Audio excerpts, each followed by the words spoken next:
보다 보면 구약 말씀은 이야기들이 많습니다. 그래서 구약의 말씀을 이렇게 읽어 나가다 보면은 그 속에서 이제 설교하는 자의 안목에서 볼 때는 그 말씀을 묵상하고 또한 그 말씀 속에서 영적인 교훈을 찾는 일들이 저에게는 필요하고요. 그러나 이런 신약의 말씀들, 특별히 서신의 말씀들을 보게 되면 이 서신서들은 짧은 한 구절 속에 정말 많은 내용들이 담겨 있습니다. 어떤 경우에는 단어 하나하나가 정말 어떤 철학적인 또한 신학적인 공부를 해야 할 만큼 많은, 영어로 말하면 it's loaded, 정말 그 안에 많은 것을 농축시켜서 담겨 있는 것 같은 그런 기분이 들기도 합니다. 우리가 에베소서 이 서신서를 보게 되면서 지난주일부터 우리가 1장 1절부터 말씀을 보았는데, 우리가 지난주에 보았던 것처럼 에베소서는 무엇으로 시작을 하냐면 찬송하자, Let us praise God, 우리가 찬송을 하자고 하면서 이 찬송을 외치면서 시작을 했습니다. 우리가 지난주에 보았던 3절 말씀을 봅니다. 우리 주 예수 그리스도의 하나님 아버지를 찬양합시다. 하나님께서는 그리스도 안에서 하늘에 속한 온갖 신령한 복을 우리에게 주셨습니다. 그러니까 사도 바울이 여기서 에베소 교인들에게 하나님을 우리가 찬양하자고 외쳤던 것은, 아니 찬양해야 한다고 외쳤던 것은, 하나님께서 예수 그리스도를 통해서, 저기 그리스도 안에서라는 말이 나왔죠. 그리고 지난주에 제가 말씀을 드린 것처럼 에베소서는 정말 중요한 것이 무엇이냐? 그리스도 안에서, In Christ Jesus. 그리고 어떤 때는 예수 그리스도 안에서, 예수 안에서, 주님 안에서, 주님을 통하여, 이 그리스도 안에서라는 것이 너무나도 중요한데, 하나님께서는 이 예수 그리스도 안에서, 예수 그리스도를 통해서 우리에게 하늘에 속한 정말 온갖 신령한 복을 주셨다. 그렇기 때문에 우리는 하나님을 찬양해야 한다라면서 사도 바울은 우리에게 그 이유를 말씀해 주었습니다. 그리고 그 신령한 복, 하늘에 속한 온갖 신령한 복을 그 다음부터 설명을 해주고 있는데, 지난주에 우리가 보았던 첫 번째 그 신령한 복이 무엇이었느냐? 그 신령한 축복의 첫 번째는 바로 우리가 chosen, 선택받았다 라고 하는 그 말에 있습니다. 그래서 우리가 보면은 이 구절 속에서 나타나는 단어 하나, 우리가 선택받은 사람들, 요거 하나만 가지고도 박사 학위를 합니다.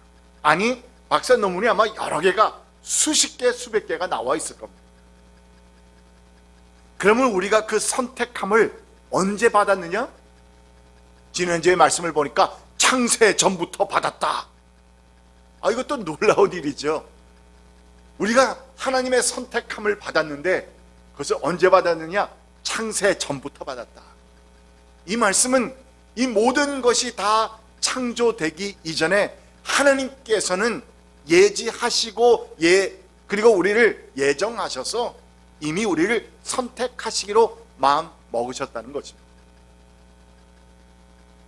그러면 그 선택을 우리가 어디서 받았느냐? 그 선택을 어디서 받았냐면, 중요한, 에베소서에서 중요한 게 뭐라고 그랬죠? 누구 안에서? 그리스도 안에서. 우리가 하나님의 선택함을 받은 것이 다른 데서 받은 것이 아니라 우리가 그리스도 안에 있으니까 하나님께서 그 그리스도 안에서 우리를 선택해 주셨다는 거죠. 그래서 그 선택함을 받기 위해서는 우리가 그리스도 안에 있어야 합니다. 우리가 그리스도 안에 있지 않으면 그 선택함이 없습니다. 그렇다면 하나님께서 그 선택함을 왜 허락해 주셨느냐? 지난주에 말씀을 보니까 우리를 거룩하고 흠이 없게 하시려는 것이 목적이었다. 우리로 하여금 거룩하고 흠없이 하시는 것이 목적이었다. 좀 의아해집니다. 뭐 좀 부족하면 어때? 그런데 알고 보니까 하나님의 궁극적인 목표가 있으셨는데, 그 목표는 우리를 선택하심을 통해서 우리로 하여금 하나님의 뭐가 되게 하셨다? 아들, 딸들이, 자녀가 되게 하시는 것이 하나님의 궁극적인 목표였다는 것입니다. 자, 그러면 이처럼 예수 그리스도를 통해서 하나님의 아들, 딸들이 된 우리에게는 하나님의 자녀로서의 그 권리, 특권이 있는데, 주어졌는데, 그것은 영적인 특권입니다.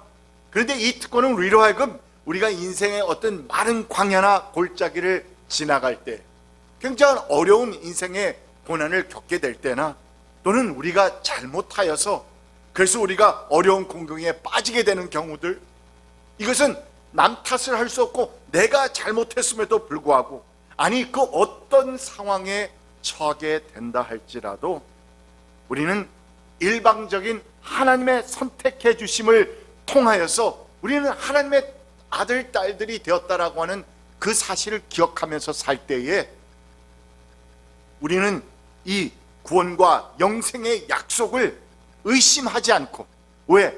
내가 하나님의 선택하심을 받은 것은 나하고는 정말 관계없이 먼저 일방적으로 하나님께서 만세전부터 그리스도 안에서 나를 택하여 주신 것이기 때문이었다는 것을 기억하게 될 때에, 내가 인생에서 이렇게 잘못하고 저렇게 잘못해서 넘어지기도 하고 실족하기도 하는 이 모든 것이 나의 영생과 구원을 흔드는 그런 일은 없다는 것입니다. 이 사실을 기억할 때에 이 특권, 우리에게 주어진 특권을 내가 찾을 때에 우리는 이 세상에서 정말 당당하게 승리하는 삶을 살 수 있다는 말입니다. 자, 그렇다면 바로 이 같은 이유 때문에 사도 바울이 에베소 교인들에게 우리 주 예수 그리스도의 하나님 아버지를 찬양하자라고 외쳤던 것인데, 그렇다면 우리가 선택받은 첫 번째 그 복에 이어서 두 번째 복은 무엇일까? 이것이 오늘 말씀의 핵심 주제인 것인데, 이 두 번째 축복은 하나님이 우리를 그리스도의 피로 무엇하셨다? 구속하셨다. 구속하셨다.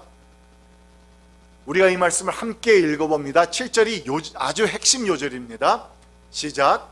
우리는 이 아들 안에서 하나님의 풍성한 은혜를 따라 그의 피로 구속, 곧 죄의 용서를 받게 되었습니다.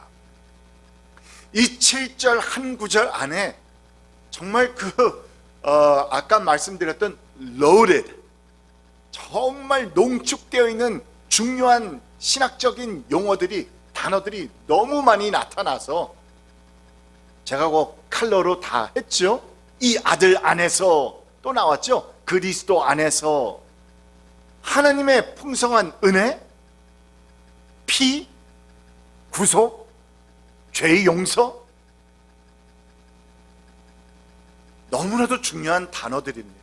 우리가 복음을 이해하기 위해서는 이 7절에 나와 있는 이 5가지의 용어들을 이해를 해야 된다는 것인데, 그러면 먼저 구속이라는 말을 보게 되면 그 말의 원어를 보면 값을 지불해서, 값을 지불하고 치르고 자유케 한다, 이런 의미를 가지고 있어요.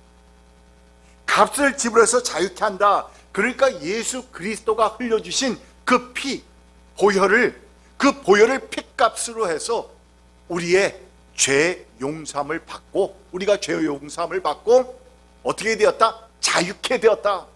We are freed. 자유케 되었다. 또는 여기서 말하는 구속이 나왔죠. 구속되었다, 구속받았다, 또는 구원받았다라고도 얘기를 합니다.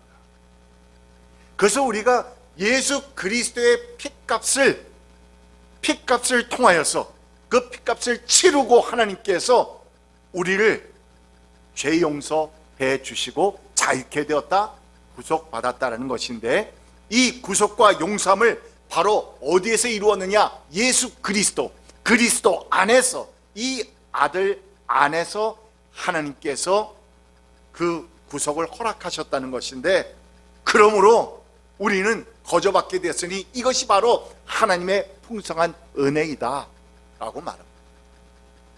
7절 말씀 안에서 예수 그리스도의 복음, 신약의 복음이 다 해석이 된 겁니다. 당시 로마 사회는 600만의 노예가 있었다고 하는데 그들의 대부분의 경우 그 주인의 물건이나 프로퍼티였습니다. 그냥 재산이었어요.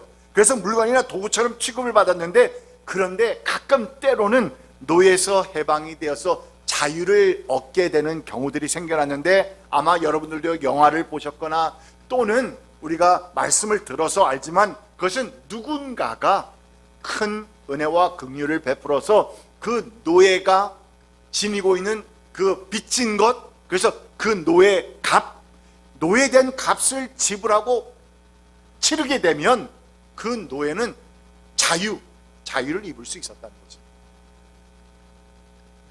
자, 이 같은 당시의 역사적인 상황을 배경으로 해서 사도 바울이 오늘 말씀에서 하나님께서는 당신의 아들 예수 그리스도의 보혈을 핏값으로 지불하시고 우리를 우리의 죄에서 구속하셨다고.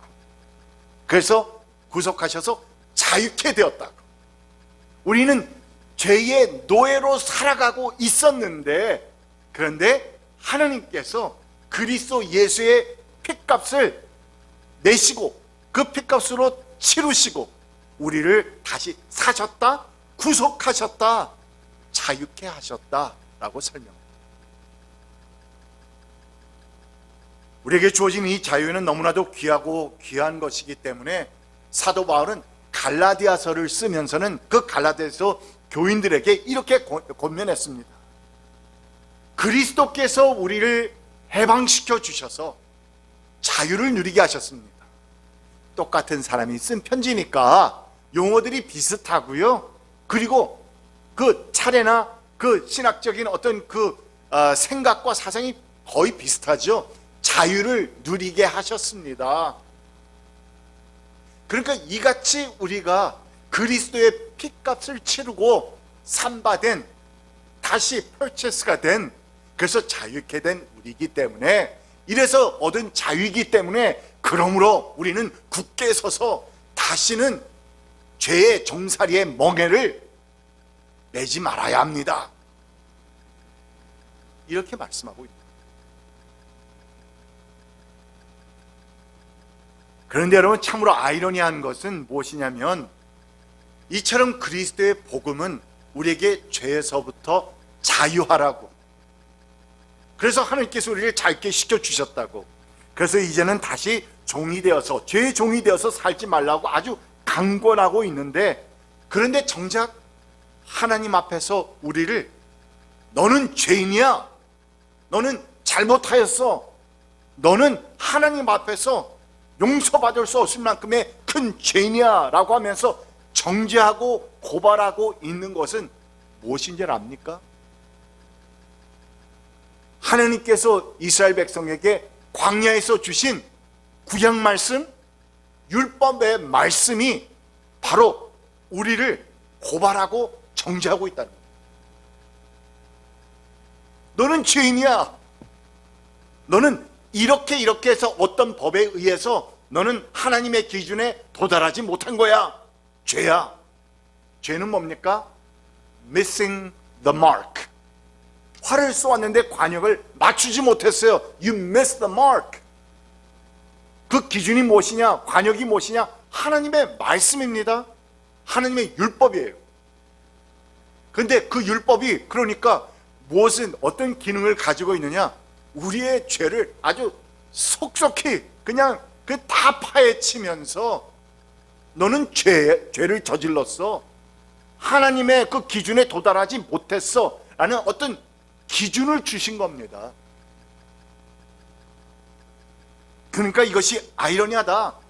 아니, 하나님께서 우리를 자유케 하셨다고 분명히 오늘 말씀에서는 얘기했는데, 그런데 정작 우리를 죄인이라고 고발하고 정죄하고 있는 것은 바로 율법이다. 하나님의 율법이다. 이스라엘 백성이 출애굽하고 광야에서 40년의 그 세월을 보냈을 때에 이 율법은 그들에게 정말 절대적인 것이었습니다. 그리고 이 율법이 없었다면 아마도 이스라엘은 그 광야에서 사라져 갔을 것이다 라고 많은 신학자들은 그렇게 얘기합니다. 그리고 그것은 이스라엘이 가나안에 정착한 후에도 마찬가지였습니다. 그런데 예수 그리스도께서 오신 이후에 율법은 그 효력을 상실했다고 성경은 분명히 선포합니다. 그래서 이제 더 이상 그 율법은 효력을 상실했다고.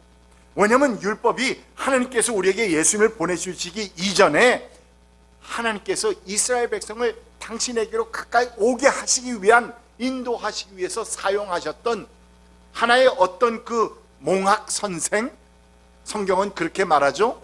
근데 그 말이 너무나도 어려워가지고, 그래서 그 개역 성경에, 개역도 아니죠, 옛날에 그쪽 개역 성경에서 쓰다가 이제는 초등학교 교사라고 하는 표현을 아마 개역 개정에서는 쓰는 거로 알고 있어요. 그래서 우리에게 어떤 무엇을, 하나님께서 우리에게 어떤 길을 가르쳐 주기 위해서, 하나님께로 오는 그 길을 가르쳐 주시기 위해서 사용하신 어떤 그 elementary teachings, 아주 어린 시절에 우리가 배웠던 그 초등교사의 역할을 감당한 것이 무엇이었느냐? 율법이다. 그리고 또한 예수님께서 오셔서 보여주시고자 하셨던 하나님의 나라가 바로 이 율법이 그림자였습니다. 율법을 보게 되면 하나님께서 이루고자 하시는 하나님의 나라는 어떠한 것이다 라는 것을 볼 수 있었던 겁니다. 완전하고 온전하고 서로 사랑하고 서로 용서해주며, 또한 하나님 앞에서 함부로 죄를 짓지 아니하며 하는 모든 율법의 그 모습이 바로 하나님 예수 그리스도께서 보여주시고자 하신 하나님의 나라의 내용이었어요. 그림자였습니다. 그런데 그림자는 실체가 오게 되면 사라지는 겁니다. 필요 없습니다. 그래서 예수님께서 오신 이후에 이스라엘은 더 이상 율법을 바라보는 것이 아니라 내가 곧 길이요 진리요 생명이라고 말씀하신 예수 그리스도를 바라보았어야 했는데, 그런데 이스라엘 백성은 그럼에도 불구하고 여전히 무엇만을 바라보았다? 율법만을 바라보았다는 거예요. 그것이 바로 여러분들께서 보신 예수님께서 오셨을 때의 종교 지도자들이, 바리새인들이, 대제사장들이 항상 무엇에 근거하고 있냐면 율법을 외치고 있는데, 예수님께서는 내가 새 언약이라고, 새 포도주는 새 부대에 담아야 한다고 계속 말씀하십니다. 그것은 그림자였다고, 그것은 몽학선생, 초등교사였다고, 그것은 오로지 내가 오기 이전에 하나님께서 너희를 나에게로 이끌기 위해서 사용하신 하나의 도구였다고.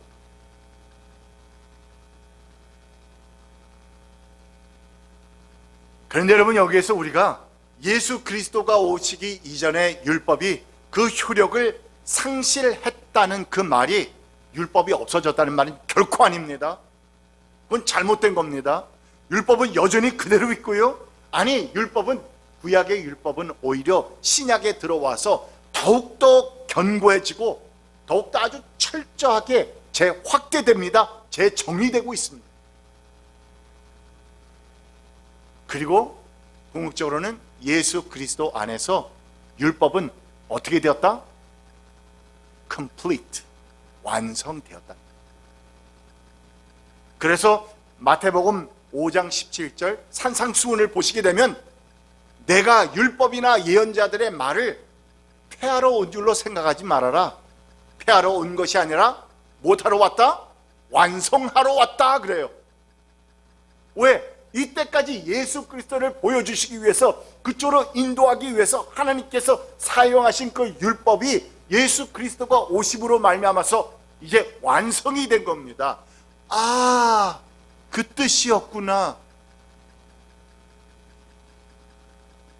그래서 예수님께서는 산상수훈에서 구약의 율법을 재해석해 주신 것인데, 예를 들어서 십계명에서 살인하지 말라고 말씀하신 그 계명의 말씀을 예수님께서는 어떻게 풀어서 말씀하셨냐면은 형제에게 노하는 자마다 심판을 받게 되고 형제에게 대하여서 라가 바보라고 부르는 욕하는 자마다 공에 잡히게 될 것이고 미련한 놈이라고 하는 자는 지옥불에 던져지게 될 것이라고. 그러니까 우리에게 정말 살인하지 말라, 내가 사람 안 죽였어 라고 하는 그것뿐만이 아니라 그것을 재확대하셔서 재해석하셔서 이 놀라운 말씀을 하셨습니다. 또한 간음하지 말라는 계명을 언급하시면서 무슨 말씀을 했죠? 나 안 했어, 난 저 여자 건드리지 않았어 라고 하면은 다 피할 수 있다고 생각했는데 예수님께서는 네가 음욕을 품고 여자를 보는 자는 이미 못한 자다? 간음한 자다. 엄청나게 확대 해석하신 겁니다. 그런데 사실 우리가 알고 보니까 이것이 완성된 율법 아닙니까? 이것이 참 하나님의 뜻 아니겠어요? 내가 모든 것을 생각 속에서 다 하면서도 여기에서 나는 안 했다라고, 난 저 사람의 물건 다 훔쳤는데도 이미 생각 속에서 못 속에서 계획하고 못하고, 또는 내가 저 사람을 미워해서 이렇게 치고도 하고 저렇게도 말하고 다른 사람들에 가서 저런저런 나쁜 얘기들 다 해놓고도 나는 저 사람 죽이지 않았어 라고, 미워하지 않았어 라고 말할 수 있었을는지는 모르겠지만 더 이상 no more. 그래서 사실 이 같은 구약의 율법의 계명들은 우리를 좌절케 만듭니다. 왜? 당연하죠. 그것은 뭐냐면 하나님께서 우리에게 요구하시는 그 하나님의 백성의 기준이 바로 율법인데, 그러나 우리 인간은 그 하나님의 기준을 결코 만족시킬 수 없다는, 충족시킬 수 없다는 사실을 우리는 누구보다도 잘 알고 있기 때문입니다. 그런데 여러분, 한 국가의 모든 백성이 그 나라 법의 구속력과 강제력에 우리는 지배받을 수밖에 없기 때문에 하나님의 백성 또한 무엇에 지배받는다? 하나님의 법의 지배를 받아야 됩니다. 그것이 바로 율법입니다. 하나님의 나라의 법과 기준. 그래서 이 구약의 율법을 우리가 온전히 지킬 수 없는 우리 인간은 결국 영원한 죽음의 결과를 가져올 수밖에 없다는 말이에요.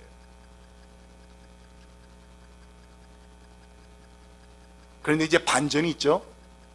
그럼에도 불구하고 오늘 말씀에서 사도 바울은 우리가 뭘 했는지 모르겠지만, 내가 얼마나 선한 일을 했는지 모르겠지만 내가 죄 용서함을 받았다고, 너희는 죄 용서함을 받았다고 말하고 있고, 4절 말씀에서는 우리가 하나님 안에서 거룩하고 흠이 없는 사람이 되었다고 이렇게 담대하게 선포하고 있는 것인데, 근데 그 이유가, 비결이 무엇일까? 오늘 말씀 11절과 지난주에 봤던 4절 말씀에 담겨 있어요. 11절 말씀을 봅니다. 하나님은 그리스도 안에서, 또 그리스도 아니죠, 우리를 무엇으로? 상속자로 삼으셨습니다. 하나님은 하나님의 기뻐하시는 뜻을 따라 예수 그리스도를 통하여, in Christ, through Christ, 예수 그리스도를 통하여 우리를 하나님의 자녀로 삼으시기 예정하신 것입니다. 여러분, 이것이 이해가 됩니다. 비결입니다. 우리 인간이 결코 하나님의 나라의 법과 기준을 다 충족시킬 수 없는 불쌍한 존재들임에도 불구하고 우리가 영원히 죽지 않고 죄의 결과인 죽음을 가져오지 않고 오히려 죄사함을 받을 수 있는 그 비결은 다름 아니라 하나님께서 우리를 무엇으로 삼아주셨다? 하나님의 자녀로, 상속자로 삼아주셨기 때문에 가능해진 겁니다. 이 말은 무엇이냐? 한 국가가 그 왕이 백성을 다스릴 때는 이 강제력과 구속력 있는 법으로만 다스리게 되죠. 그것을 벗어나게 되면 힘들어집니다. 그런데 이와는 달리 하나님의 자녀를 대하는 한 가정의 아버지의 기준은 무엇일까? 아버지가 자녀를 다루는 데 있어서 법의 구속력과 강권력, 그것만 가지고 다룹니까? 아니죠. 한 가정의 아버지의 기준은 그 강제력과 구속력이 아니라 사랑과 용납과 신뢰와 우리가 생각할 수 있는 아버지, 어머니의, 부모의 그 모든 아름다운 은혜가 담겨 있습니다. 그래서 부모가 자녀가 부모의 말씀을 어기고 잘못했을 때에도 책벌만 있는 것이 아니라, 책벌도 있지요. 그러나 사랑과 용서와 또한 홍이 있는 것입니다. 그것이 어떻게 가능하냐? 여러분, 상속자로 하나님의 자녀로 삼아 주시면 가능해집니다. 그 이전에는 안 돼. 가능치 않습니다. 왜? 하나님의 법에는 우리가 죄를 지었으면 죽어야 된다고 했습니다. 법대로 해야죠. 그래서 이 같은 아버지 자녀의 관계는 왕과 백성의 그 관계와는 비교할 수 없는 것이고, 또한 이해될 수도 없는 것이기 때문에, 그래서 하나님께서는 우리에게 각오하시는 것이 무엇이냐? 너는 나하고 아버지 아들, 아버지 딸의 관계로 다시 하자. 그래서 그 안으로 들어와라. 그 말은 다시 말해서 하나님의 은혜 가운데 들어와라, 이 말씀입니다. 그러지 않고서는 우리는 결코 이 하나님의 법을, 그 기준을 다 충족시킬 수 없습니다. 그래서 우리는 이제 하나님과의 관계에서 율법적인 관계가 아니라 아버지와 자녀의 관계로 나가자는 겁니다. 그것이 the only way, 의무와 책임의 관계가 아니라 사랑과 신뢰의 관계로 나가자는 것인데, 이제 우리는 더 이상 그러므로 무섭고 두렵고 그리고 어렵기 때문에 하나님의 말씀을 우리가 지키려는 것이 아니라, 더 이상 그러한 마음과 자세가 아니라, 나를 사랑해 주시고 그냥 일방적으로 은혜를 베풀어 주시고 용납해 주시는 그 하나님의 사랑을 알고 나니까, 은혜를 깨닫고 나니까 너무나도 감사해서, 너무나도 좋아서, 그리고 나는 그 무서운 관계 속에는 다시 들어가고 싶지 않아서, 나는 이 그리스도 안에서 하나님을 만나는, 하나님의 자녀가 되는 그 관계 안에서만 살고 싶어서, 그것이 너무나도 좋아서, 그래서 고운하는 마음으로, 사랑하는 마음으로 하나님 아버지를 기쁘시게 해드리는 삶을 살고 싶어지는 겁니다. 그것이 기독교의 복음입니다. 무엇보다도 이 같은, 우리가 복음을 제대로 이해하면서 에베소서의 말씀이 우리에게 이같이 귀한 내용의 말씀을 주셨는데, 이제 하나님의 상속자로, 하나님의 자녀로 살아가시는 우리 모두 되기를 축복합니다. 기도합시다. 우리가 기도하면서 몇 가지를 마음에 질문해 보고 생각해 봅시다. 구속, 피, 죄 용서, 이 아들 안에서, 그리고 하나님의 풍성한 은혜, 이 5개의 단어들과 표현들의 의미를 우리가 묵상할 때, 여러분 정말 은혜가 충만해지는 그 경험을 하십니까? 혹 나는 자유함을 얻은 하나님의 자녀라는 사실보다는 아직 죄인이라는 생각 때문에, 늘 나는 죄인이라는 생각 때문에 내 삶과 신앙생활 가운데서 너무 기가 죽고 주눅들고 살고 있지는 않은지, 우리는 스스로에게 질문해 보면서, 하나님께서 우리를 그리스도 안에서 그의 보혈을 통하여 핏값을 치르시고 우리를 구속, 자유케 하셨다는 그 말씀을 믿음으로 받아들이시기 바랍니다. 그렇게 해달라고 또한 주님께 간절히 기도하십시오. 우리가 기도할 때 우리의 교회를 위해서 기도합니다. 이 많은 빈 자리들을, 주님, 저희들은 할 수 없습니다. 저희들에게는 불가능입니다. 하나님께서 도와주시지 않으시면, 하나님께서 함께하지 않으시면 이 자리는 결코 채워지지 못합니다. 주님, 도와주십시오. 우리들을 통해서, 나의 목소리를 통해서, 나의 또한 은혜 받음을 통해서, 주님, 어떤 방법을 통해서라도 주님, 이 자리를 채워주십시오. 우리 교인들의 건강을 또한 지켜주셔 달라고 기도하시기 바랍니다. 연로하신 분들이 워낙 많으셔서 우리가 기도할 때에 정말 그들의 건강을 위해서 기도하고 주님께서 부르시는 그날까지 강건하고 영육간으로 강건해서 주님을 만날 수 있도록 위해서 또한 기도하시고, 우리 여기 모인 조금 더 젊은 분들은 우리 주님께서 저희들에게 건강을 허락해 주셔서 주님 저희들에게 맡겨주신 사명을 잘 감당하게 해달라고 기도합시다. 이 시간에 우리 각자 기도하시다가 돌아가시기 바랍니다.